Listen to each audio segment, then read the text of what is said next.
I'm Stuart Breck. I work with the National Wildlife Research Center, and this is the one and only Coyote Denver Metro Area Coyote Symposium. So welcome, and I really need to acknowledge two very key people, Dr. Tara Teal from Colorado State. She's one of the co-PIs, and Mary Ann Bunnell from Jefferson County Open Space, the other co-PI on this project. And so let's get started. And so this study was sort of originated back in about 2009. And a lot of you out here called for research, and we had some meetings, and we came up with these study objectives. And it was kind of a broad perspective on what's going on with coyotes in the Denver metropolitan area. We wanted to look at human dimensions. We wanted to look at coyote ecology. We wanted to understand the conflict patterns in Denver. And we wanted to look at coyote behavior and ask questions about what can we do about the conflict in the Denver metro area. And so that was how we started this project. And in some ways, I took a leap of faith and committed to this project without certain resources available. And a lot of people stepped up, and that was great. And I should back up one step here. If you guys, we're assuming everybody is an adult. You don't need to be told when to go to the restroom or not. We're kind of on a fast pace here. We've got 2 breaks. So if you do need to go to the bathroom, just get up, head out. They're out this door to the left. We have snacks back here, help yourself. We're going to just roll right through lunch. So if you're hungry, just eat as you feel is necessary. Did I just lose this mic? We good? Okay. So these are our study objectives. And again, a lot of people involved in this. Different key partners from Wildlife Services. I'm with the National Wildlife Research Center. This is the research arm of Wildlife Services. But it was really folks in the operations that came to me and said, hey, are you interested in doing research here? People from the city of Aurora, Mary Ann Bunnell was very interested in this research. She's moved to Jeffco and the open space program, but is a key partner in this. Parks and Wildlife, again, they really stepped up when the resources were limited. Really appreciate that.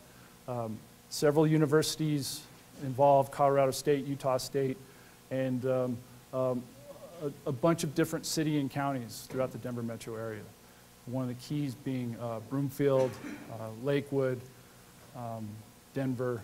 There's a lot of people involved in this. So I'd also really like to acknowledge the citizen science participants in this and the volunteers.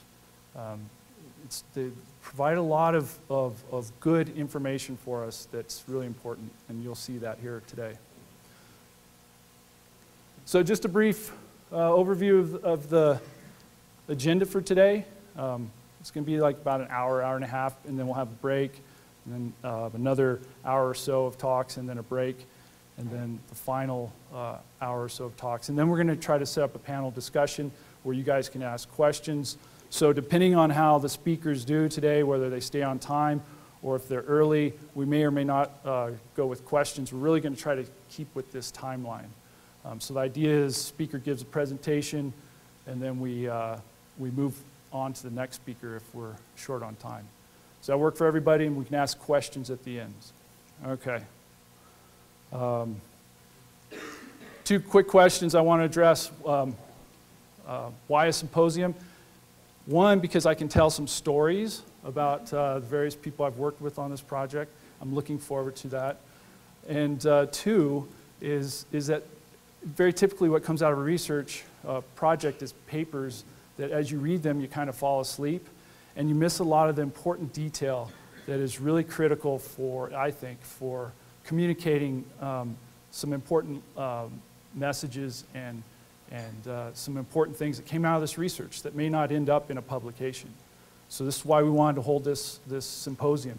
This is for all of you guys, a lot of managers out in the audience. That's great. Why are we filming this? Because there were quite a few people that couldn't attend today. So we wanted to document this document the information, and then make it available so that people can view this as they want to. So I got to acknowledge a few key people in this. And first of all, Sharon Pazel and Peter Mahoney, 2 graduate students. Sharon will be giving a talk later. Peter's in Utah doing field work. Hard-working folks, really fundamental to this project. David Lewis and Fred Corderoni were 2 of the people helping me handle coyotes. Jerry Brinker works for Wildlife Services, one of the best trappers around. And we pulled off something I think was pretty remarkable, which was safely trapping and handling coyotes in the Denver metro area without a lot of repercussions, being dogs caught or things like that. So I owe a lot of debt to these guys. They just did a great job, especially Jerry. This man was fantastic. Now, I will say he's the only trapper I know that was able to catch a raccoon, a cow, a dog, and a person in one trap in one day.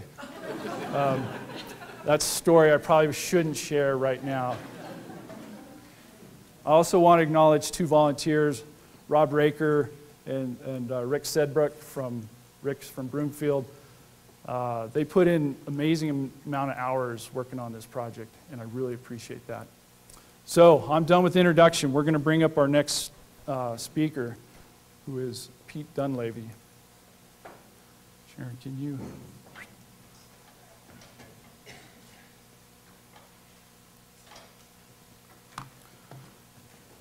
So forward, back, pointer.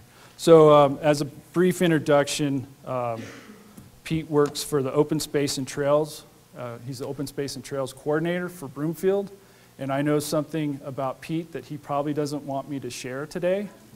But I learned this, and I will share it because I have to. But I learned this as we were going through the office, and Pete and his group over in Broomfield did a tremendous amount for us. And there was one day where I was like, Pete, I need 6,000 copies of this piece of paper. And he's like, oh, okay, we can do that. And we literally went in and just copied for hours. And we were just talking. He's like, hey, you like football? I'm like, yeah, I like football. Well, who's your favorite team? I don't know if I should say. I'm like, well, why not? Well, it's New England Patriots.